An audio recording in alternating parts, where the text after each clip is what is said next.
Hello, everyone, and welcome to the Invictus Leo podcast. My name is Ari, and today I have a very special guest. I'm joined by James Foster from Foster Brazilian Jiu Jitsu in Kent, Washington.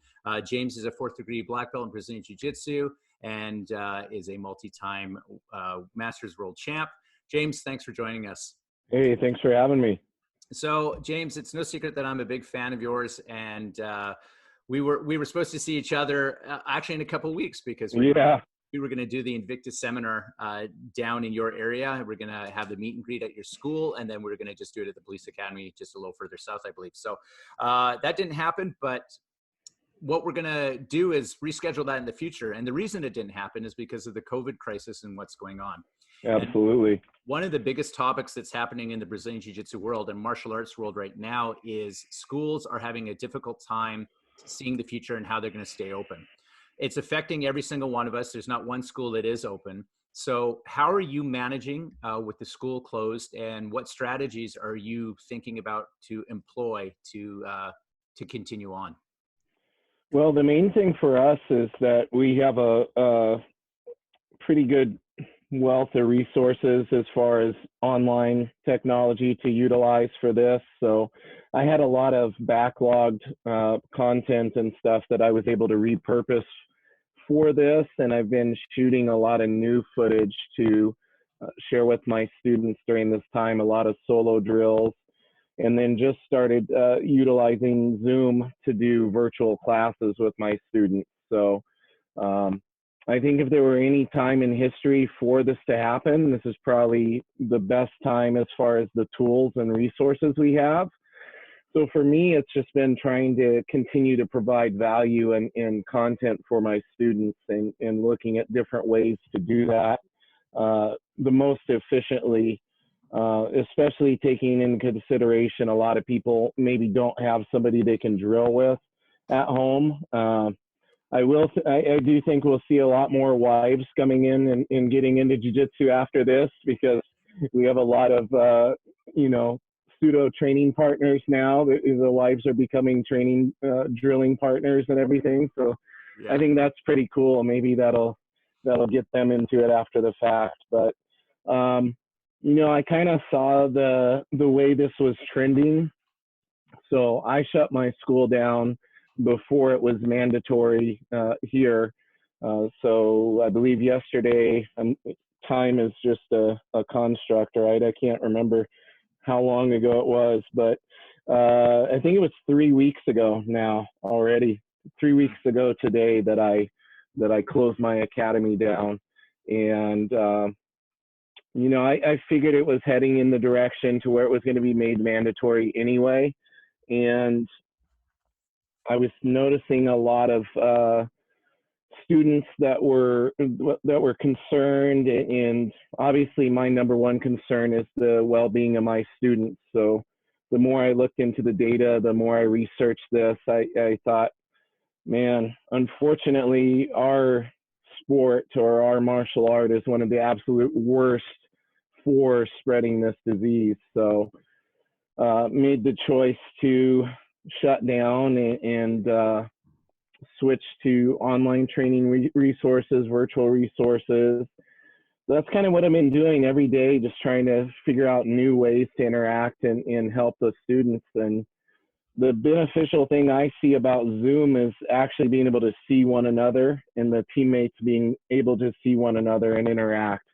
That's a really cool thing about it compared to just doing a YouTube live or a Facebook live, to where they can only see the instructor. This way, the students are interacting and seeing their friends from class and having that, even though it's virtual camaraderie, they still have that camaraderie, and they're still able to see and interact with their friends. So I think that provides a great level of value, because that's a big part of what we do. It's about family, and it's about these relationships we build with our training partners. And so when you take that away, I think there's a huge impact on mental health that occurs. So trying to do as much as I can to, help bring people together and get everybody seeing one another again, even though we can't be there in person.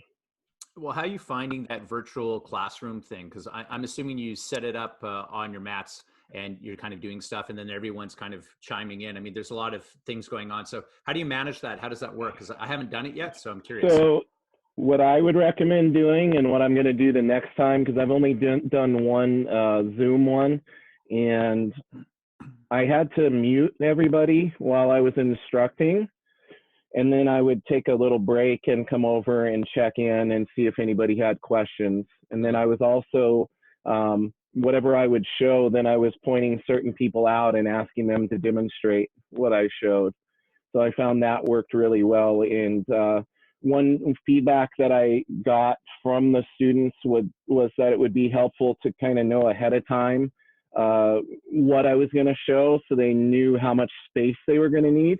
Yeah. Right. Because obviously we're most of us are in restricted space as far as training at our homes and things. So a lot of my students fortunately have mats, or were able to get some kind of mats to use at home. So, but they said, Coach, you know, some of those movements, I need to make sure I have enough room to do them.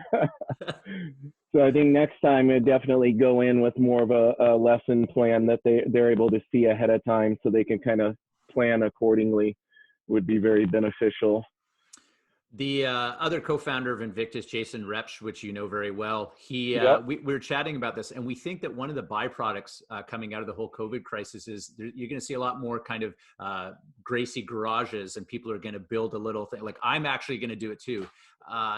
Because you never know what's going to happen, but it just exactly, just so you're prepared, right? And I don't know if you have any space behind you to do anything. I have a little bit of space. I actually ordered some Dolomer mats that are supposed to, yeah, they're supposed to ship out here next week. So hopefully we'll have those.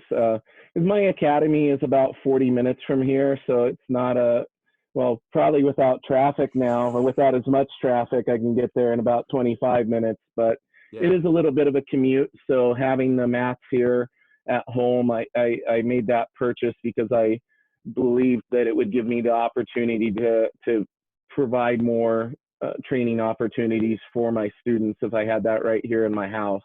Mm-hmm. So that was a investment I made in my students, and that I was able to go out, because most of the mats are back ordered. So thankfully I was able to find on actually Budo Videos had some still in stock, so I was able to order from there. Okay. So hopefully, knock on wood, they will be here sometime within the next week or two. So one of the things that I've noticed is I've been watching obviously social media and seeing what's trending, and you were really switched on. You were kind of, you were looking at research, and you weren't taking everything just at face value. You really wanted to get information. People were making decisions very, very quickly when this all started happening. And you were like, well, please show me the research. And I'm pretty open-minded about this, and I want to know. And right. I really respect that. And this is not a comment on people's decisions. Some people are like, I'm not going to close until I'm mandated to close. And some people are like, you know what? I think this is going to be pretty bad, so I'm going to close. So what was your determination on closing when you did? Just a combination of, you know, understanding the research that was coming out showing how this was spread and how easily this was spread.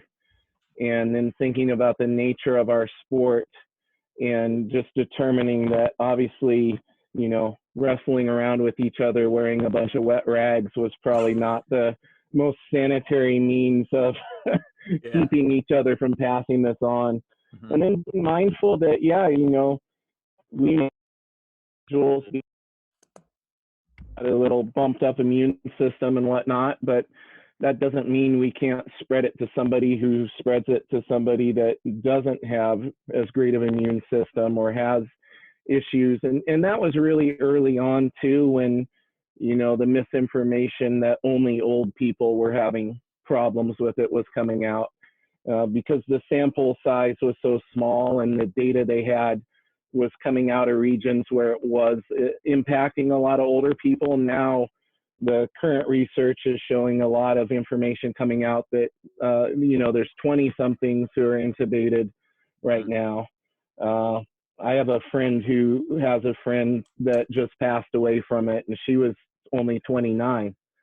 So I mean, it's not just old people Yeah. that we have to be concerned about, and it's not only smokers and all these other things. It's young, healthy people are actually catching it and ending up passing away from it. So that was something that I kind of knew. Just how we are very connected we know people from many different walks of life. So I have a lot of people on the front line. So I was receiving kind of information I think that probably the public hadn't received yet, as far as what demographics it was impacting and, that type of thing. So all of those were factors in my decision-making process. And then, so that was number one priority: safety of the students, keeping everybody healthy, making sure that they're, in turn, keeping their loved ones healthy. And, oh, hold on, my watch thinks I was talking to it. Dang technology. I'm shutting it off. All right. From a business perspective too, I mean, just seeing the writing on the wall, in that when the Seattle School District announced that they were shutting down, I had a flood of about 30 to 40 account freezes within 48 hours after that announcement was made. Wow. So just people adjusting to the nature of the situation, a lot of parents realizing that they were going to need to be available to, take care of their children without the children being in school, and all of these different factors. So I kind of saw that it was going to continue trending in that direction. So shutting down was prudent in the nature of that circumstance as well. And we have we have no idea, obviously, how long this is going to last. And I kind of joke with people, said, "How long do you think it's going to last?" And I've heard everyone say from 2 weeks to next year, right? So Yeah. there's no way to figure this out. No, realistically, if you look at the data models, and I have a student who's a genius, one of my black belts, Scott, and he built a data model and has been right on all of his predictions so far. So he predicted 2 weeks ahead of time that when the Seattle School District was going to shut down. Mm-hmm. And he's predicted literally every single thing that's occurred. He predicted Pan Am's being canceled. He predicted all like 2 weeks ahead of time, like to the day almost, off of his data model. His model shows it getting to its absolute worst towards the middle to the end of this month. Mm-hmm. So I think realistically, probably we're going to be out all of May as well. I think next month we'll probably be realistically shut down. I know here they just the governor just extended the shelter in place and everything until May 4th. So may the 4th be with you, right? But I think it's going to get extended from there. And I'm anticipating needing to be shut down all of May as well. Yeah. I think the tendency, because everybody's so antsy, is going to be to just jump right back into things as soon as we're given the green light. I think it's important to kind of be a little hesitant with that, because we don't want a resurgence of this either. So if everybody is just quick to, as soon as we're given the green light, to jump right back into things, I could see it potentially making a little bit of a comeback as well. So I think I'm going to sit back, and even when we're given the green light, go, okay, strategically, what is the data showing? Like, when should we actually reopen? That type of thing, instead of just, oh, they said we can reopen on May 4th. All right, yeah, let's do it, But I think that the date's going to continue to get pushed out. That's just my gut feeling. And so if you're an academy owner like you and I are, and countless other people, we have to have some strategies that when the doors do open, how we're going to make it up to our students, how we're going to generate more income because people are canceling or holding their memberships. I mean, there's some challenges ahead, not just now, that we have to look at. And if you're going to be a black belt in business, you have to start to figure it out now. And since you're sheltered in place, you have time to start developing these things. I'm sure Plenty of time. I'm sure it's crossed your mind on down the road what we're going to need to do to get back up. So I talked to Keith Owen about this yesterday, and we were talking about the rainy day fund. And most of us who've been in business a while have a rainy day fund, but we never expect the rainy day to come. We always think we always think the rainy day is going to be our retirement. We can use that money and great, but it's happened in the middle of our careers and the bank accounts are draining. So we're going to have to double our efforts, so to speak. Yeah, I may have a different viewpoint. I don't know what Keith said, but I honestly think there's going to be a huge surge of enrollments, just like we see with like a New Year's resolution or something like that. Mm-hmm. I think a lot of people, not even people who train, but people who have just been cooped up are going to have that want to go out and find a new activity to participate in. A lot of people are developing enjoyment of being active right now. I see a lot more people getting outside and doing things than normal. Like all the people who normally don't work out and stuff, now that you tell them they have to be in, all of a sudden they're out hiking, newfound hiking enthusiasts, runners, all this different stuff. So I think those people are going to want to go out and branch out and find a hobby. Maybe this will kind of show people how good we've had it, and those things we've been putting off wanting to do. Maybe we're going to go out and pursue those things once we have the freedom to do so. So I think there's probably going to be a pretty big surge, not only from our students who are eager to get back to the mats, but also new individuals who want to sign up. And unfortunately, unfortunate nature of this is that, like we said earlier, there's going to be academies that shut down due to this. And that's going to leave a lot of people looking for a place to train as well, sadly. And so I think some of those people are going to be, looking out to find a place to train. And so I don't think there's going to be any problem with new people coming back. I think the real inherent problem is going to be, it's going to expose what the business structure of certain academies are, in that, say all of their students are on the open-ended type of agreements, right? So where they have not made a commitment to a certain amount of training to come back to. And a lot of those people will use that as an opportunity as they're out to not come back and continue their training. So I think that's going to be one of the things where people realize the importance of doing some kind of term-based agreements with their students as part of their business structure, because it allows you to secure and somewhat project your income over a period of time. Yeah. I was open-ended on all my agreements back in the day when we had the big housing crisis and all of that, and people were on the adjustable rate mortgages, and literally, like, that was where just anybody could up and quit at any point, being on open-ended. And, I had probably 10, 15 students all quit at once due to financial problems. Their mortgage went up and everything. And that almost put me out of business back then. That was when after that was when I made the switch, and I realized the logic behind doing some kind of term-based type of agreement. And, for whatever reason, people don't think of martial arts schools as businesses, but it's very much a business. And a smart business will be able to project and try to have secured income over extended periods of time. And you're just simply not able to do that if you have everybody just paying month to month or on some kind of open-ended type of agreement. So I think sadly, that's going to bite some people coming out of this, because a lot of those people probably won't be able to return to the training.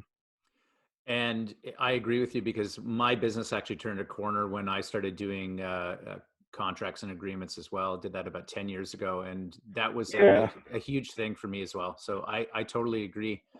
And it's really interesting though, the stigma that comes with that. For whatever reason, like nobody wants to do that. They want to operate their school more like a club, just like a club get together type of thing with no business structure. And unfortunately, it just doesn't work that way.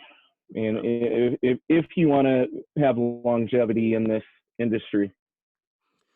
well, I do like your perspective about, people will come back in droves, and it's amazing different viewpoints on this. And I find that really positive, and kind of shifting gears into positivity, because I do find you a very influential and positive instructor, very highly respected. I respect you a ton.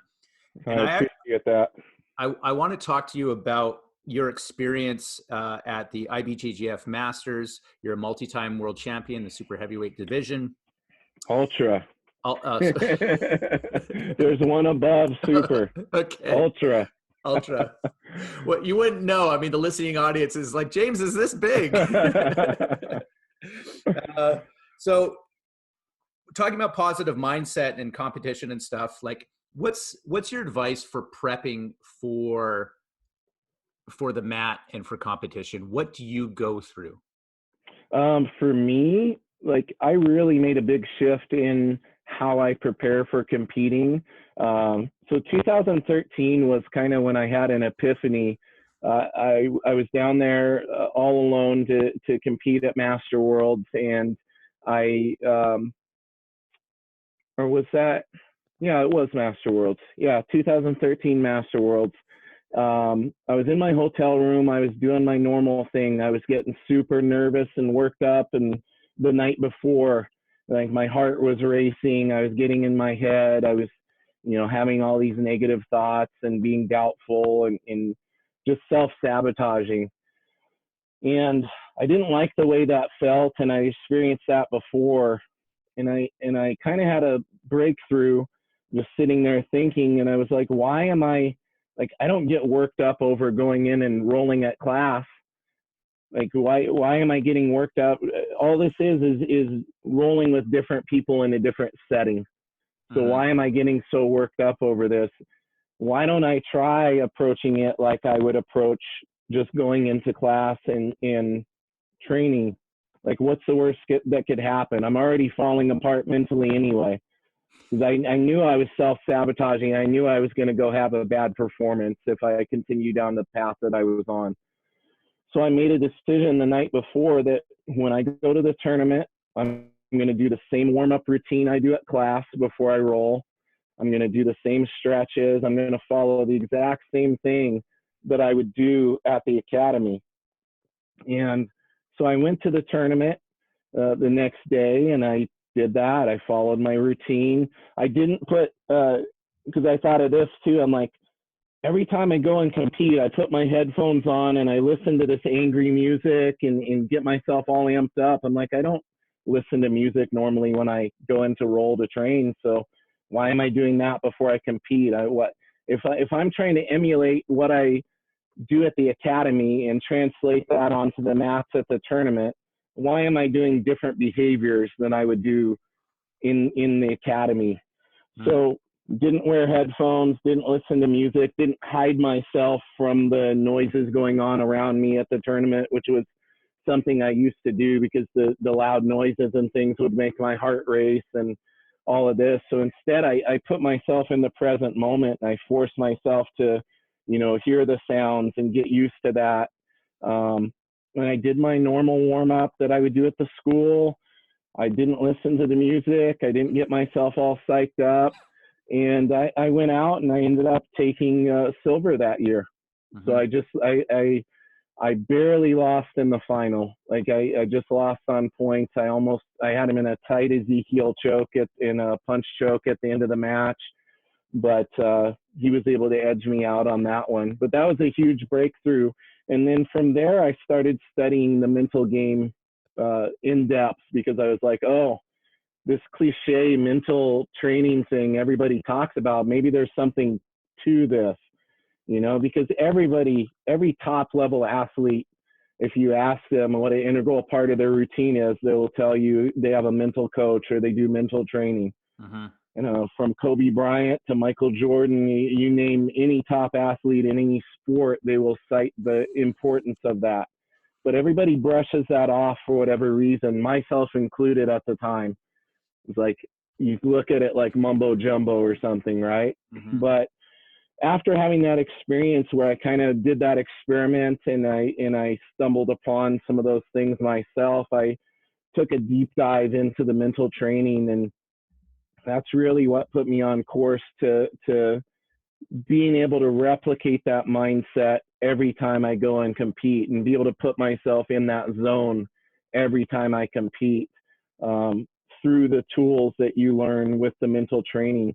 But like for me, preparing, so is another thing that changed for me. I used to do the crazy extracurricular weightlifting, conditioning, all of that, and then be so wiped out and not even barely be able to move, and then do my jiu-jitsu training, and because I was so tired from all the extracurricular stuff I was doing, because that's what you're supposed to do, right? Like you're getting ready for a tournament, so you go add in a bunch of crazy, work and weight training and conditioning and wipe yourself out, and then go train and do jiu-jitsu.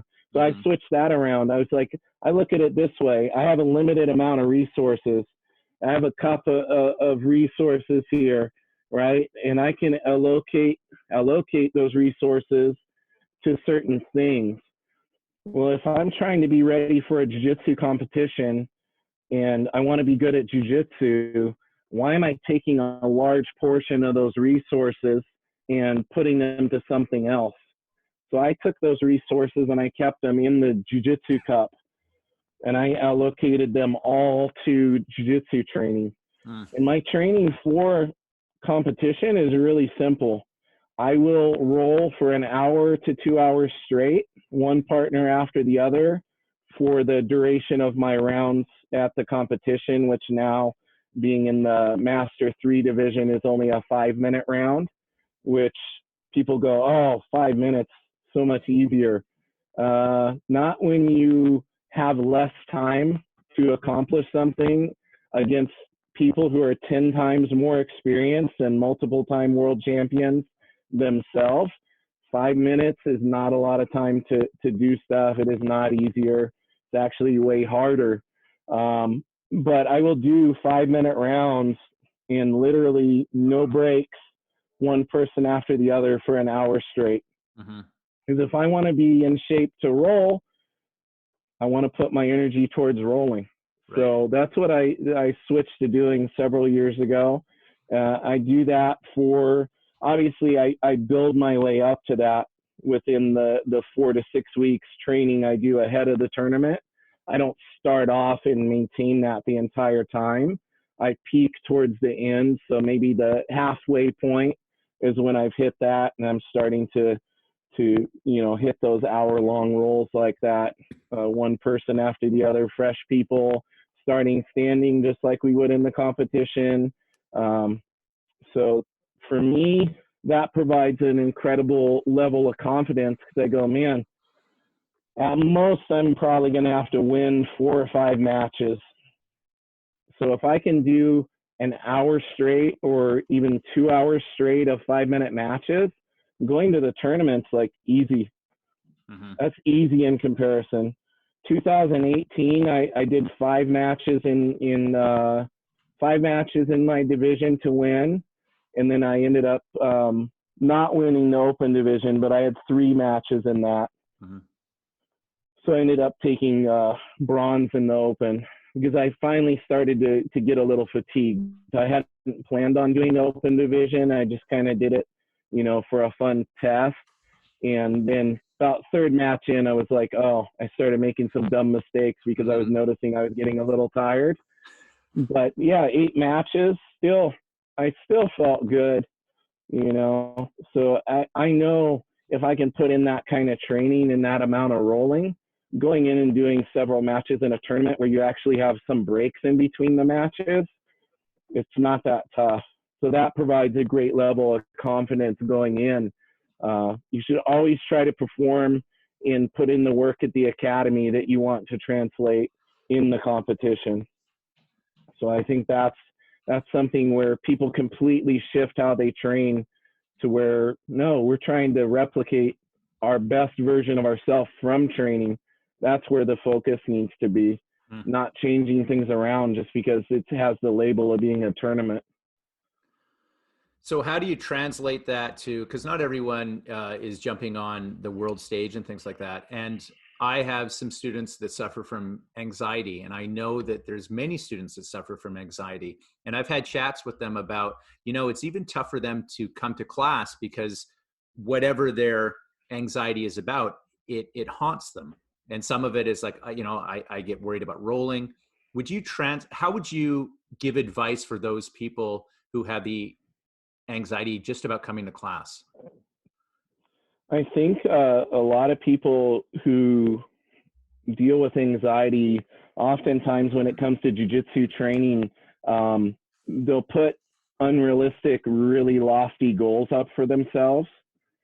And that builds anxiety right to begin with. If you set yourself a goal for your training that is unattainable, and probably is going to result in you coming out of that training session discouraged, you can sabotage yourself even going into the training session. So what I tell my students who struggle is to just literally set a goal for yourself that is so minute that you will be able to achieve it during that training session at least once.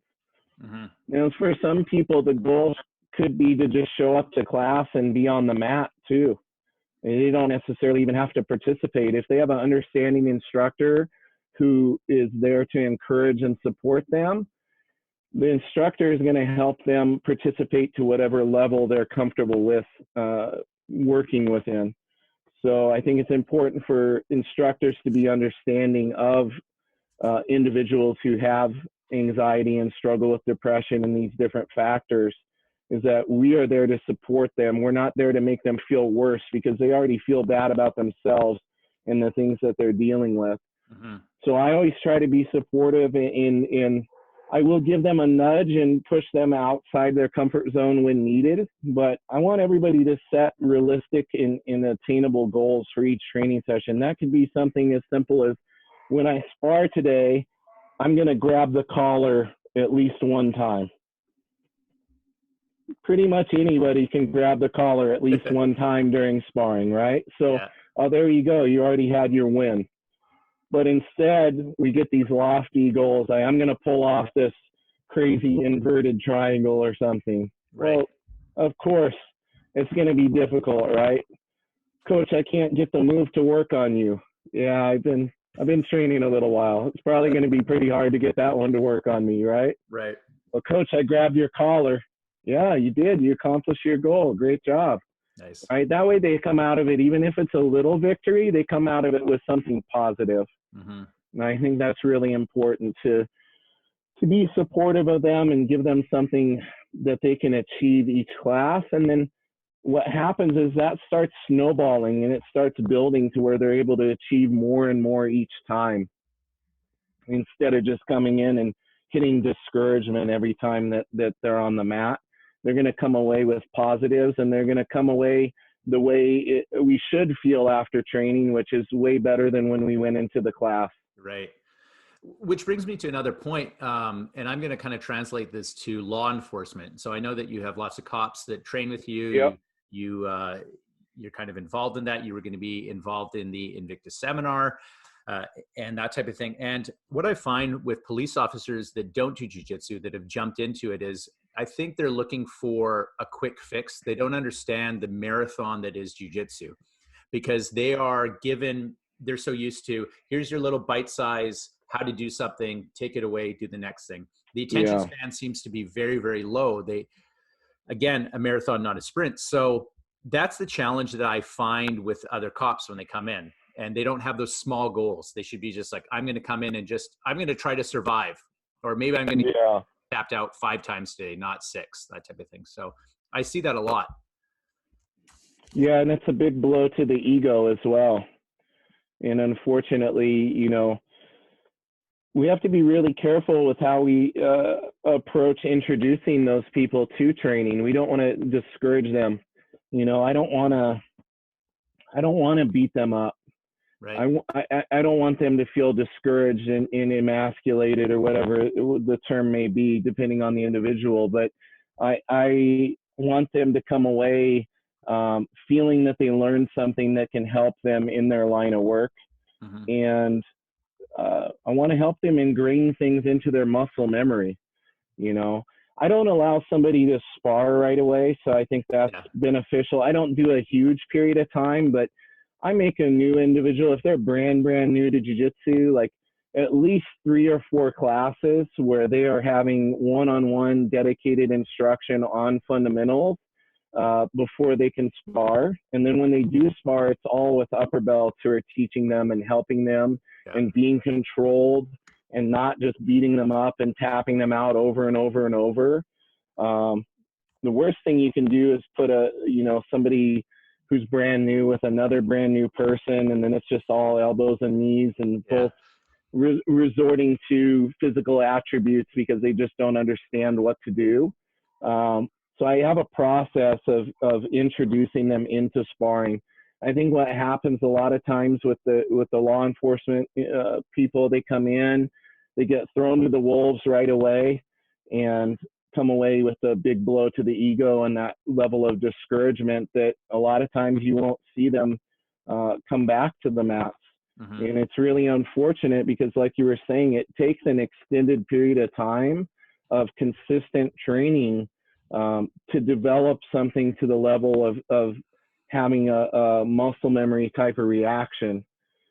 It's not something like you can just come in and do a class and take away something that's going to be ingrained in you to help you in your line of work. Mm-hmm. And with that said, I think there are things that we can impart that maybe will save somebody. So no matter who I'm teaching, whether it's a regular person or a law enforcement person, whatever, my thinking is, what can I give this person today that could potentially save them if I never see them again? Like, what concept, what technique can I show them to where if they do get attacked outside of the academy, maybe this could save their butt. Mm-hmm. That's my approach, is like, if I never see this person again, what can I give them today that could potentially save their life or help them save the life of a loved one? So I think that's important because it's tempting as instructors to show people all the cool stuff, but it's really not practical for a brand new person. We need to give them good, solid, fundamental things that could actually be applied fairly quickly and are simple enough in their scope that they can do that. So there's so many different fundamentals that you could teach a brand new police officer coming into your academy, James. I know you could pick 100 different fundamentals, but what would be one that you would impart in someone? If I came into your school and said, "Hey, James, I'm a cop. I kind of want to learn something. Can you help me out?" I would really work on distance management techniques. And I would also show them how to get out from underneath somebody, how to effectively get out from underneath somebody to get back on top and get control of the situation. You see so many of these videos, dash cam footage, body cam footage, to where they get taken down and put on their back and they have no clue of how to get off their back. Mm-hmm. And a lot of that occurs because the person was able to get too close to them. Right. So if you have distance management, hopefully you're able to prevent. But if you can't prevent and you do end up on the bottom, you're going to know how to get back and turn that around to where you're on top and you're in a more secure situation. Mm-hmm. So that's usually my approach, distance management and then being able to get, to unpin yourself if somebody's on top of you. If you see some of these videos, man, I mean, I know you've seen them. It's like, it should be very eye-opening. Like, everybody should want to train after that. But unfortunately, there's a lot of mental barriers and things that prevent people. And the way I look at it, the more tools a law enforcement officer has, is more tools they can utilize before having to go to that last resort of having to use their firearm on somebody. Mm-hmm. So it not only protects the officer, but it also protects the perpetrator as well. because they have more chances before it gets to that end resort for things to be got under control. Right. So it's beneficial on both ends. It could save people's lives who aren't getting shot because they're resisting arrest. And it could save the officer's life and being able to protect themselves. Mm-hmm. I did two research papers a couple months ago about policing and things like that. And one of the fallacies that came up was something called the Normality Fallacy, which basically cops had indicated on the survey that since nothing has happened to them, nothing bad will happen to them, hence the reason they don't have to train. So, or everything that they've done in the past has worked out, so they don't need distance management, grappling, groundwork, because it's never happened, which is, as you know, it's a fallacy, right? So, yeah, look at the situation we're in right now. Oh, right. This is never going to happen. Yeah. This is why we're so underprepared, right? Like Bill Gates has been telling people for years to worry about this and that we need to open our eyes and that something like this is going to happen. There have been many people warning about a pandemic and something that could spread to this level, right? Right. But it's like, man, if it's not directly affecting me at the moment, it doesn't matter, right? That's how everybody thinks, unfortunately. And it's one of those things where you don't need it until you do. And if you're in that moment where you do need it, it may already be too late for you. Yeah. So it's just, unfortunately, it's a part of human nature. Mm-hmm. You know, and then sadly, like I was saying, I think a lot of it has to do with ego. Yeah. It's very hard to put yourself in a place to be humbled and practice humility. And, you know, I think a lot of people come in and it's very disheartening, depending on what type of training situation they're put in on their first day, Mm-hmm. where like the worst thing I could do with a big gentleman, a big strong law enforcement officer would be to put him with one of my small female blue belts and have her tap him over and over and over. He's probably not going to come back. Mm-hmm. That's like a huge thing, right? Like that should be sobering and that should really highlight the effectiveness of jiu-jitsu. Right. But it's just going to come across as a loss to that person. I mean, I got tapped out by a girl 5 times. Mm-hmm. You know? Yeah. Which is cool because it shows how efficient this is as a form of self-defense for women. But we got to be very careful with how we introduce the people into jiu-jitsu and do it in an encouraging and positive manner and not so much to put them in their place or anything. I saw some comments before from other jiu-jitsu instructors in the past and, you know, kind of talking poorly about law enforcement officers and saying, you know, they need to come in and get beat up to put them in their place and all of this stuff.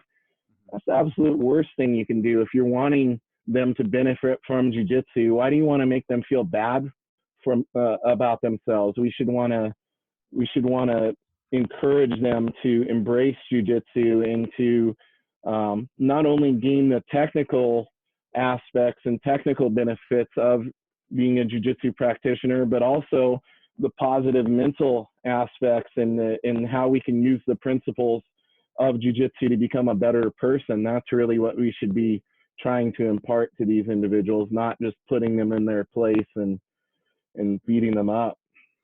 You had a great quote. It's actually one of my favorite jiu-jitsu quotes, and I put it up once in a while. And you said, if your whole jiu-jitsu identity is based on who you can beat, what happens when the roles are reversed? What's your identity, and where's your place in jiu-jitsu? Right. And we see that a lot too in MMA.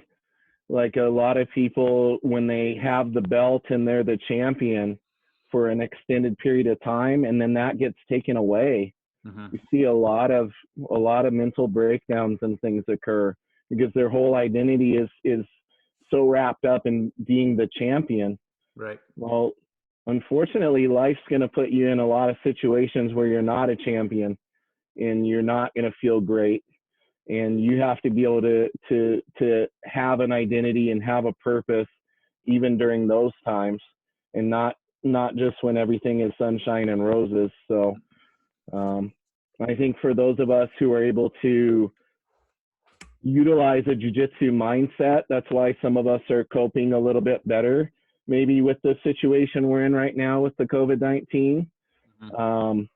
But I'm not going to lie to you, it's trying, and I'm sure you're feeling it too. Like, I have days where I'm bummed out and depressed and have anxiousness and everything else, but I regroup. I try to, utilize the mental training principles. I try to think, what would I tell my students if they were feeling this way? How should they approach it? Utilize some of my own advice, and definitely feel better afterwards. But it's a daily struggle, because obviously this is something that, all of us are experiencing for the first time together. So nobody has all the right answers, and there's a lot of uncertainty involved. And that's a hard part, especially as somebody who maybe gets anxiety or worries about things that we can't control. That can be a very daunting cloud over us. Yeah. During this. And so you were talking about being a champion. So I'm going to actually talk about what's the background behind you. So a lot of people might think that that's just a backdrop and that's just like something digitally put in. You have that is part of my show you roll collection. So that's a whole IKEA wardrobe setup, and that's just the ones that are here. It's a champion number of keys. It's amazing. Hey, so not if you talk to my wife about it. We all have something. Yeah. It's awesome. So I want to shift gears as we're kind of winding down here. And I actually want to talk to you about not jiu-jitsu, not law enforcement, not COVID. And I want to talk about some of your hobbies that you have. Now, one of the things about jiu-jitsu people that I've noticed, a great number of them are these massive geeks that are into comic book culture and just Star Wars and all these things. I mean, if you look behind me, I have a TARDIS and I have an AT-AT right there. So and Mjolnirs back there too. Thor's hammer. I have a life-size one just over there though. Awesome. So I've noticed that you love. You've seen you draw, and you're into drawing. And what platform do you use that on? How do you drawing wise, I do a mix of traditional and digital. Okay. So I do some of it. I have to the left of me here, I have a digital display that you can draw directly on. Yeah. And so I utilize that. I have an iPad Pro that I'll do some digital work on. And then I like traditional as well. So I use a combination of both. Mm-hmm. It's nice having Control Z, having the undo. Yeah. When you make mistakes, instead of having to mess the page up with an eraser over and over again. So there are benefits, but ultimately you still need to know how to draw. It's not like the computer draws for you. So yeah, I like using a combination of both, utilizing the tools that are available to me. Do you have a favorite artist that you like? I have numerous. Okay. Numerous. Back in the day for me, a big one was Todd McFarlane. Yeah. So a lot of people know that name. You know, he did Amazing Spider-Man. He had his own Spider-Man series, and created Spawn for Image Comics. One like fact people don't know about me in that regard is that my first job as a 16-year-old was working at a comic book shop, and I worked at a comic book shop that was called Spider's Web Card and Comics, and It was actually it was owned by Todd McFarlane and his brother-in-law. So they co-owned the shop together, actually here in Washington. So so it was really cool because back then, you know, they knew I was in martial arts. I was in karate at the time. So whenever Todd or any of the other like big name Image Comics artists would come to the shop and do signings and things, I would be their quote unquote bodyguard and sit there with them to keep the fans away and stuff like that. So I got to do that. And through working at the shop, it was like a dream job as a young aspiring artist and a comic book fan. The whole back storage room where we kept the back issues of the comics, up above those shelves were back when you could get the giant brown paper bags, like the giant ones. There was hundreds of those full of Todd McFarlane's original artwork from when he was on Incredible Hulk, Spider-Man. Like, so on my lunch breaks, I would pull one of those giant bags full of the original pages with his actual pencil and ink drawing on, and I would look through those and study them and look at how he did the drawings and all of that. So it was like amazing. That's amazing awesome. time. Yeah. So I did that, and it's always been a big part of my life as far as drawing. I remember wanting my mom's very creative, so I remember making her draw things for me, and I always thought that was cool. Uh-huh. Seeing how she would do stuff, and yeah, probably as far as serious drawing, like it's been on and off over the years, but probably from the age of like 16 to 18 on, drawing pretty consistently. And it's always been something that I've tried to maintain as part of my life, even when I'm busy. It's not something I want to let go of. It's my only non-jiu-jitsu related hobby, really, as far as a serious hobby or something that I'm somewhat talented in. And so I try to make that a priority. And that's been one of the silver linings in having this extra time, is I actually was able to reconnect with an old friend of mine who's a really good writer, and he wrote a little comic book graphic novel idea. So I've been doing character designs for him, and we've been going back and forth and working on that together during this time. So that's been pretty cool. So if you were going to list the top 5 superheroes or supervillains in James Foster's favorite list, what are they? Superheroes for me got to be Wolverine, Hulk, Batman, Spider-Man. That's 4, right? Yeah. Wolverine, Hulk, Spider-Man. I like Thor. Thor's a good one. Thor, I became more of a fan of Thor after the movies, I think. Like I delved more into the comics then. Yeah.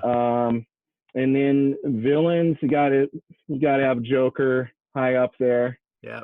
Trying to think who else. See, I'm more of a superhero guy. Well, that's cool. Superhero guy. Just a combination. It didn't have to be all superheroes or supervillains, but just yeah. Yeah. Joker's got to be at the top of the list as far as like all-time villains. Yeah. In comics. I mean, there's several great ones, but he really stands out for me. Awesome. And you also have a podcast, don't you?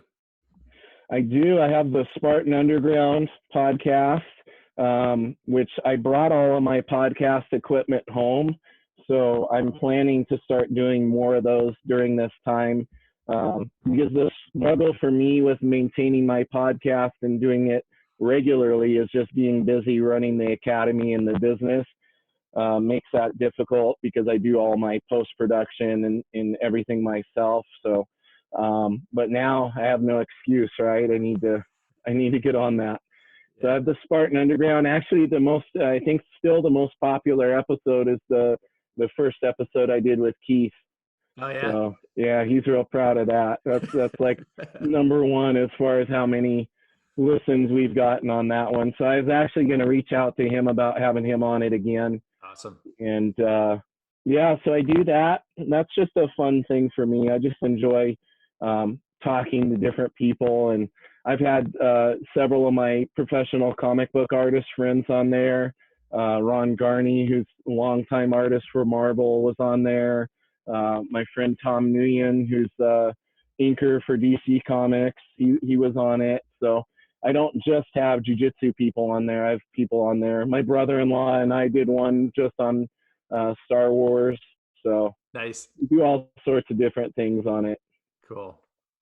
And it just goes to show that, I mean, in these strange times that we live in, we have to keep busy with other things. And I saw a great meme the other day. It says, if you don't come out of this with a new skill set or something like that, you're doing yourself a disservice for sure.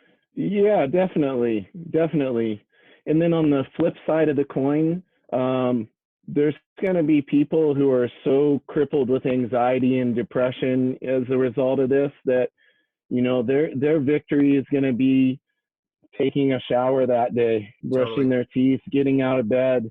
Like that's like I'm saying, the little goals, like for them, if you don't work on a new skill, but you get up and you get out of bed, you take a shower, maybe you do some push-ups or something, or, you know, whatever it may be, at least you did something, and you're definitely going to feel better as a result of that.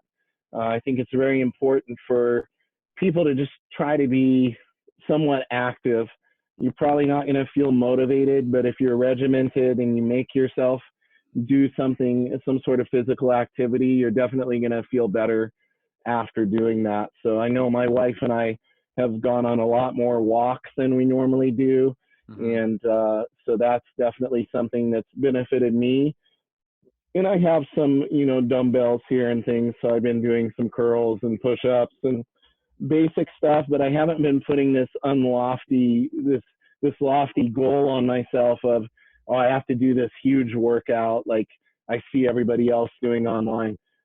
If I do something, it's better than nothing. So I do what I feel I want to do that day, and I feel accomplished in that. So I think not again, going back to that, setting achievable goals, not having an unrealistic expectation, and not buying into what we're seeing, everybody posting the best version of themselves and their workout on social media. A lot of that stuff was filmed before all this happened, guys. I'm not going to lie to you. A lot of people are putting out content that they recorded before this of them doing workouts and things, and acting like that's what they're doing every day.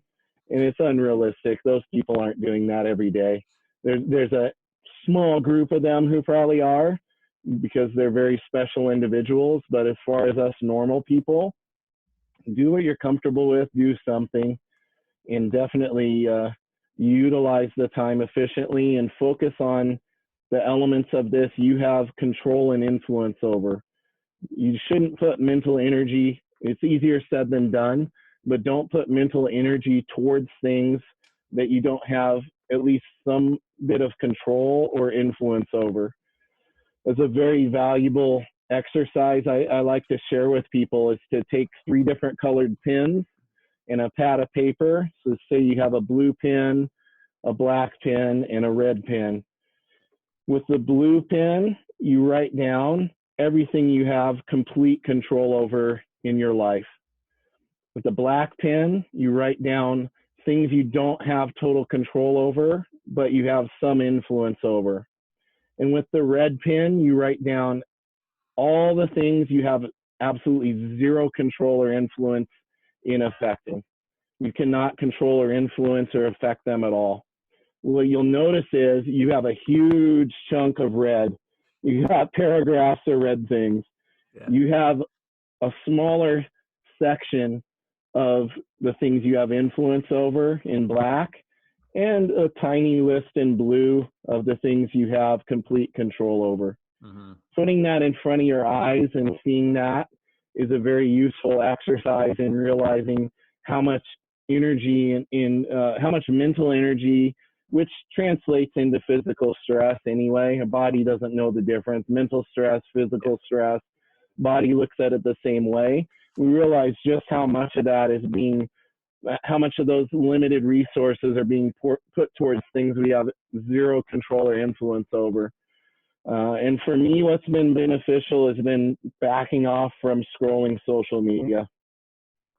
Yeah. You know, I limit it to very much specific things involving my team and people I want to check in on. But as far as just looking at the random BS that people post that get us frustrated and triggered and all this, it doesn't do me any good. So trying to pull back from that as well. How can people get a hold of you, and what's your social media links, your website, that type of thing? So all my social media links are either at James300 Foster or /James300 Foster. So really easy to find. That's James300 Foster. Ari, you get credit. You gave me the 300 nickname. Everybody gets confused now. They think it's my weight, and not because of the Leonidas beard, though. So I always have to correct people on that. Got But it. yeah, in I have a website, james300foster.com or fosterbjj.com. I love helping people. If anybody needs anything, don't hesitate to direct message me or reach out via email on my website.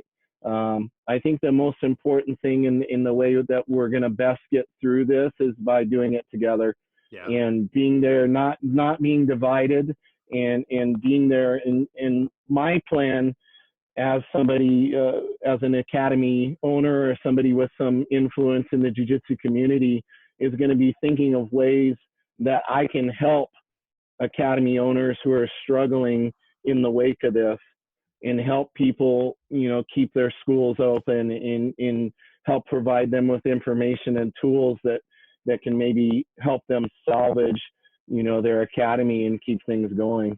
Mm-hmm. And one thing I meant to mention earlier, like, people here in the States, like, I don't know how it is up in Canada, Ari, but there's a lot of programs coming out now to help small businesses here. Yeah. And there's one people should look into, academy owners, the paycheck, what is it? Paycheck protection plan. That's one that's actually forgivable as long as you use the money to do your payroll and pay your utilities and things. Mm-hmm. So that's a big one to look into. And the other thing, and they're making assumptions, but almost every academy owner I've asked, hey, have you talked to your landlord to see if they won't help you out? They haven't talked to their landlord. That was the first thing I did before even making the decision to close my school. Yep. I had a good conversation with my landlord, and you know what?